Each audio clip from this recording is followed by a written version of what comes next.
Have you ever thought you knew someone so completely that nothing they did could ever surprise you? That was me with my best friend Daniel. Until one night, his simple invitation changed everything I thought I knew about us. For as long as I can remember, Daniel had been part of my story. We met in seventh grade, two awkward kids thrown together for a group project. He was bold and funny, the kind of person who spoke up even when he didn't know the answer. I was quieter, more comfortable staying in the background. But somehow we clicked. He'd say something ridiculous, I'd roll my eyes, and we'd both end up laughing. That spark grew into a friendship that carried us through high school, into college and beyond. Daniel wasn't just my best friend. He was my anchor, the person I could call at 2 in the morning when anxiety kept me up. The guy who stood out in the freezing rain just to help me change a flat tire. He knew every part of my story, the family drama, the embarrassing moments, the sides of me no one else ever saw. And I thought I knew him just as deeply. Until that night. It was a crisp Friday evening in early October. Work had drained me all week, and all I wanted was a quiet night with takeout and a mindless show. I just sunk into the couch when my phone buzzed. A message from Daniel. "Hey, you free tonight? Come over, I need to talk." At first, I didn't think much of it. We hung out all the time. But something about that message felt different. It was short, almost serious. No emojis, no inside jokes. Daniel's texts usually sounded like him, dramatic caps, too many exclamation marks, a little chaos. This one didn't. I frowned and typed back. "Me, yeah, I'm free. Is everything okay?" No reply. Minutes passed. I kept staring at my screen, waiting for those three little dots to appear. Finally, another buzz. "Yeah, just come over. Bring your favorite chips." That felt more like him, but still, something was off. I grabbed a bag of sour cream and onion chips, our childhood go-to, and drove to his apartment. The drive was short, but every red light gave me more time to think. Did he lose his job? Was something wrong with his family? Or was this about us? That last thought slipped in before I could stop it. I shook my head, no. Daniel and I were just friends, always had been, right. When I pulled into his building's lot, I noticed the warm glow from his window, dim, almost deliberate. Climbing the stairs, chips tucked under my arm, I realized my heartbeat was faster than usual. When he opened the door, Daniel stood there barefoot, in sweatpants and a plain black t-shirt. His hair was a little messy, like he'd been running his hands through it. "Hey," he said, stepping aside. "Hey," I echoed, forcing a smile. The air felt different, not bad, just heavier, like the room itself was holding its breath. Inside, the place smelled faintly of vanilla candles and clean laundry. The TV glowed quietly with a paused Netflix menu. We settled onto the couch, the chips between us, the same setup we'd had 100 times before. At first it was easy, familiar. I teased him about his hair. He mocked me for still mispronouncing gyro. We laughed, and for a moment, everything felt normal again. But then the silences started. Longer this time. I caught him glancing at me, then looking away. His fingers drummed against the armrest. Something was building, waiting to be said. Finally, Daniel cleared his throat. "So, I didn't just invite you over to hang out." I froze, chip halfway to my mouth. "Yeah," I said lightly, "I kind of figured." He leaned forward, elbows on his knees. His voice was quieter than usual, almost uncertain. "There's something I've been meaning to tell you for a while." My pulse quickened. "Okay." He rubbed his palms together, like he was gathering courage. This wasn't the Daniel I knew, not the fearless guy who joked through everything, or sang karaoke without hesitation. This was someone stripped bare. Finally, he looked up, really looked. His eyes, deep brown and steady but unsure, locked on mine. And the whole room seemed to shrink around us. "I don't know how you'll react," he said softly, "but I can't keep it in anymore." My chest tightened. "Daniel, you're starting to freak me out." He gave a nervous laugh, the kind that didn't reach his eyes. And then he said it. 3 words that changed everything. "I love you." The air went still. My breath caught. My heart stumbled like it had missed a beat. At first, I thought I'd misheard him, but one look at his face told me I hadn't. The tremble in his jaw, the way his hands were clenched together, the raw honesty in his gaze, this wasn't a joke. For a moment, I couldn't move. The world outside, cars, voices, life faded away. It was just him and me.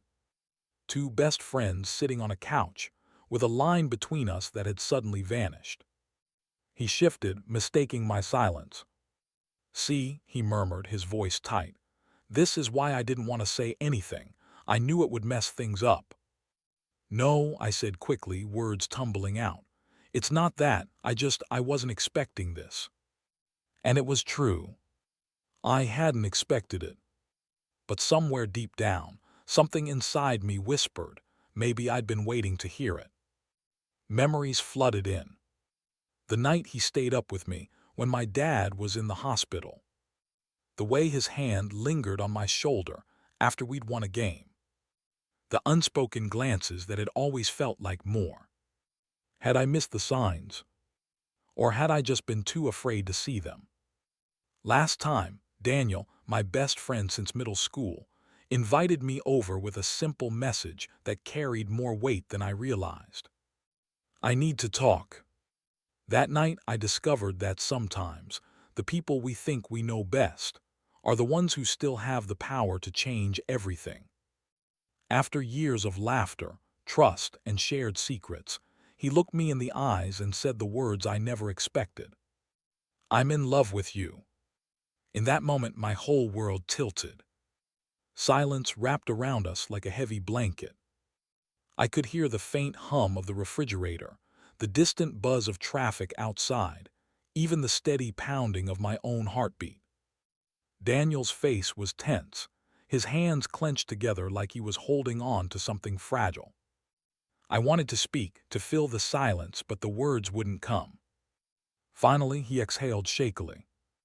"See," he said, voice trembling, "this is why I didn't tell you. You don't feel the same." "No," I blurted, sharper than I meant. "That's not it." He blinked, surprise flickering in his eyes. I ran a hand through my hair, searching for the right words. I wasn't expecting this. You're my best friend, Daniel. You've always been my best friend." His jaw tightened, but he nodded slowly. "I know, maybe I should have kept it that way, but I can't pretend anymore."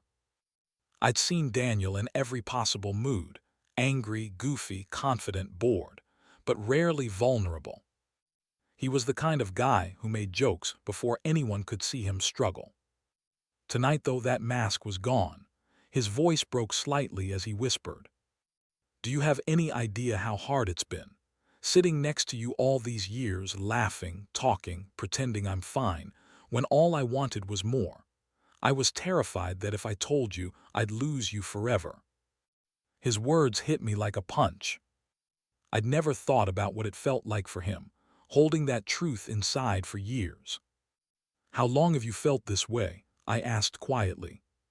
He let out a small, bitter laugh. "Honestly, I'm not sure, maybe since high school, but I didn't admit it to myself until after college. Every time you came over, every time you smiled at me like that, it got harder to hide." My stomach twisted because deep down, part of me had thought about it too, in late-night moments I'd never dared to name. The way he'd sling his arm over my shoulder and leave it there just a little too long. The way his laughter filled a room and somehow felt like it belonged only to me. I'd buried those thoughts, told myself it was impossible. He was my best friend. We didn't cross that line. But now I realized he'd been standing on it for years. I don't even know why I did it, maybe instinct, but I reached out and placed my hand on his. His fingers twitched beneath mine, unsure whether to pull away. "I don't want to lose you," I whispered. His eyes lifted to meet mine, and for the first time that night there was a flicker of hope. "You won't," he murmured. The touch lingered longer than it should have, and something electric passed between us. Not just friendship, something deeper, real. But then fear crashed over me like cold water. What if I led him on? What if I wasn't ready? What if this ruined everything we'd built? I pulled my hand back, trying to breathe. "Daniel, I just don't know what this means for me. I've never." I trailed off, lost for words. He nodded slowly, understanding. "You don't have to figure it out tonight," he said softly. "I just need time," I whispered. "I get it," he replied quickly. "I shouldn't have dropped this on you like a bomb." But even as he said it, I saw the relief in his eyes. The secret was finally out. And even though I wasn't ready to say the words back, I hadn't run. We sat there for hours, drifting between heavy silences and awkward jokes, both pretending things were still normal. Every laugh felt different now. Every glance carried weight. At one point, Daniel put on a random action movie, one we'd seen a dozen times, but neither of us really watched. My mind just kept replaying his confession. When I finally stood to leave, it was past midnight. Daniel walked me to the door, hands shoved deep in his pockets. For a moment, we just stood there under the dim hallway light. "Thanks for coming," he said quietly. "Always," I replied and meant it. His eyes searched mine, as if hoping for something, but I didn't have the words yet. "Not tonight." I gave him a small, shaky smile.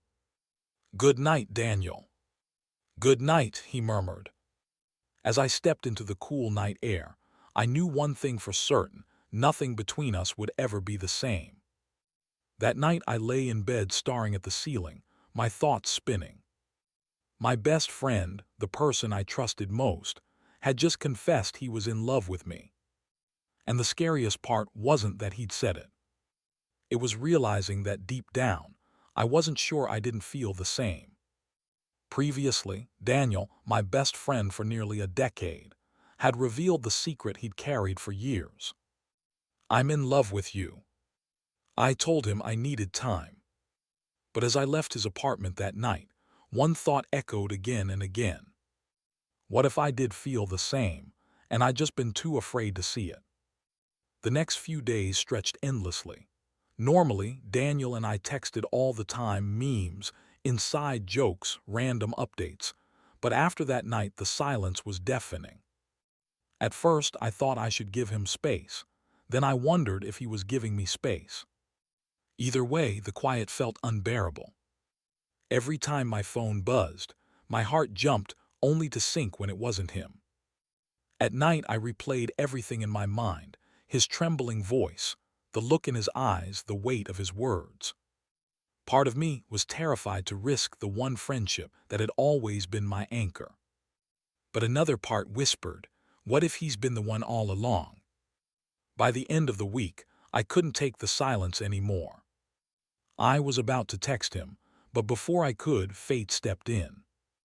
It was Saturday afternoon, and I stopped by the small cafe near our old high school. As I walked in, my heart dropped. After years of laughter, trust, and secrets shared between us, he looked me in the eyes and said words I never expected. "I'm in love with you." In that moment, my whole world tilted. Silence wrapped around us like a heavy blanket. I could hear the faint hum of the refrigerator, the muted buzz of traffic outside, even my own heartbeat pounding in my ears. Daniel's face was tense, his hands clenched together as if holding on for dear life. I wanted to say something, anything, but the words wouldn't come. Finally, he let out a shaky breath. "See, this is why I didn't tell you. You don't feel the same, do you?"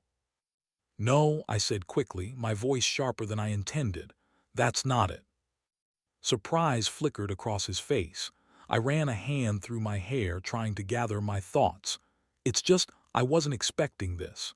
You're my best friend, Daniel. You've always been my best friend. He nodded slowly, jaw tight. I know, maybe I should have kept it that way, but I can't pretend anymore. I'd seen Daniel in every mood over the years, angry, goofy, bored, ecstatic, but rarely vulnerable. He was the guy who'd make a joke at his own expense before letting anyone see him sweat. Yet tonight, that armor was gone. His voice was quiet, almost breaking. "Do you have any idea how hard it's been?" he whispered. "To sit next to you all these years, laughing at stupid memes, talking about life, feeling like I want more, and knowing I couldn't say it because I was terrified you pull away." The weight in his words hit me like a punch. I had never thought about it from his side, never considered that every smile, every moment of closeness, might have meant more to him than I realized. I swallowed hard. "How long have you felt this way?" He let out a small, bitter laugh. "Honestly, I don't even know, since high school, maybe earlier. But I didn't let myself admit it until after college. Every time you came over, every time you smiled at me, it just got harder to keep it in." My stomach twisted. Part of me had thought about it late at night, replaying our moments together.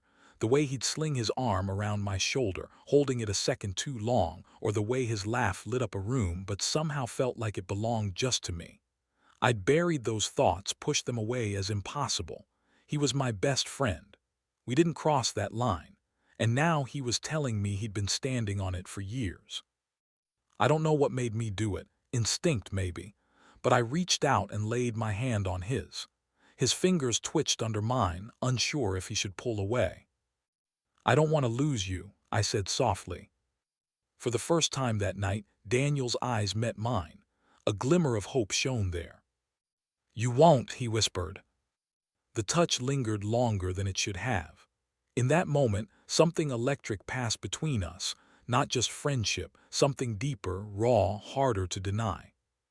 But doubt crashed in like cold water. My mind spiraled. What if I lead him on? What if I'm not ready? What if this ruins everything we've built? I pulled back slightly, needing air. "Daniel, I don't know what this means for me. I trailed off, struggling to find words. He nodded slowly, his face falling but understanding. "You don't have to figure it out tonight." I need time," I said. "I get it," he replied quickly. "I shouldn't have dropped this on you like a bomb." But even as he said it, I could see the relief in his eyes.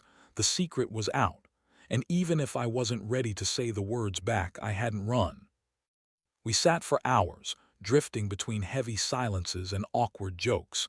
Neither of us knew how to go back to normal. Every laugh felt tinged with something new. Every glance carried unspoken weight. At one point, Daniel put on a random action movie, but neither of us paid attention. My mind was too busy replaying his confession over and over.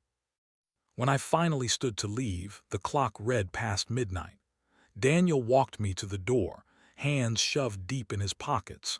For a long moment, we just stood there, facing each other in the dim hallway light.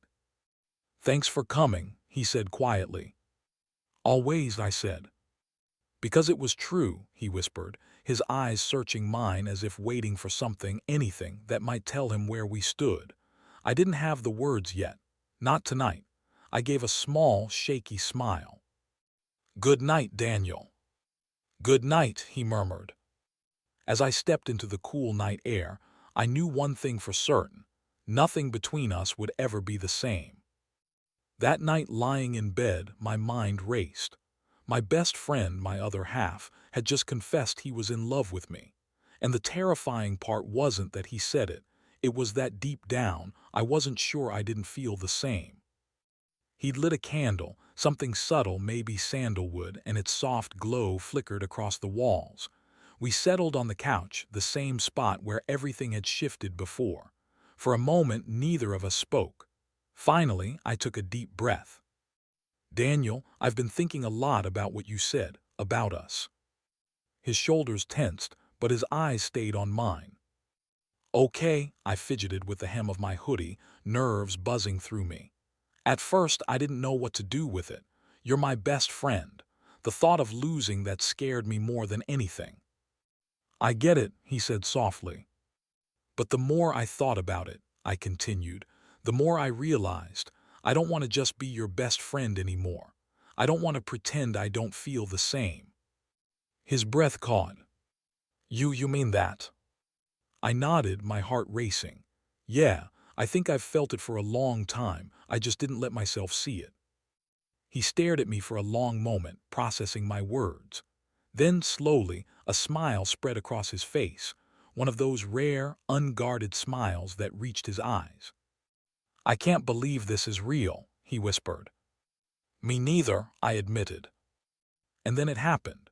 He leaned in, hesitating just long enough for me to meet him halfway. Our lips touched in the softest, most tentative kiss, careful like we were afraid to break the moment. But when I felt his warmth against mine, the world seemed to fade away. It wasn't fireworks or chaos. It was quiet, steady, like finding something I didn't even know I'd been missing. When we pulled back, I laughed, half from nerves, half from relief. What? He asked, grinning. I just can't believe we waited this long. After that night, things didn't magically become perfect. We were still figuring it out. When to text, how much space to give each other, how to move from friends to something more without losing the foundation we'd built. But it felt right. We started going on real dates, though we joked that everything we'd done together before could have counted as one. Dinner at the little taco place downtown. Long walks through the park where we used to ride bikes as kids. Movie nights that ended with us tangled on the couch, the film forgotten. Of course, there were moments of uncertainty. Times I worried we were moving too fast, or when Daniel wondered if I might wake up one day and regret it. But every time we talked through it, honestly and patiently. That was the thing about being best friends first. We already knew how to communicate, how to listen, how to show up for each other. Now, we just added love to the equation. A few months later, we decided to go to a local LGBTQ plus community night at a bar downtown. On paper, it was just a trivia night, neon lights, cheap drinks. But for me, it felt huge. For the first time, I wasn't going with Daniel as just a friend. I was going with him as my boyfriend. When he reached for my hand as we walked in, my heart skipped, not from fear but from joy. We didn't need to hide. We didn't need to downplay it. That night, surrounded by laughter, rainbow flags, and the hum of music, I realized how far we'd come. From secrets and silence to this simple, fearless act of being together. Weeks turned into months, each day bringing new layers to our love. Some nights we stayed up late dreaming about the future, places to travel, an apartment we might share someday, the dog we might adopt. One evening, we sat on his balcony watching the sunset paint the sky orange and pink. Daniel turned to me, I said. You know, he said softly, when I confessed to you that night I was ready to lose everything. I thought you'd walk away. I squeezed his hand. I almost did, not because I didn't feel it, but because I was scared. He smiled, resting his head close to mine. And now I'm not scared at all because I know the answer. What's the answer? I whispered, heart full. I love you too, I said. In the end, it wasn't one single moment that changed everything. It was every laugh, every late-night talk, every quiet glance we shared that led us here. My best friend had invited me over that night and confessed his love. And maybe, just maybe, I'd been waiting to confess too. Together, we found the kind of love that had been right in front of us all along.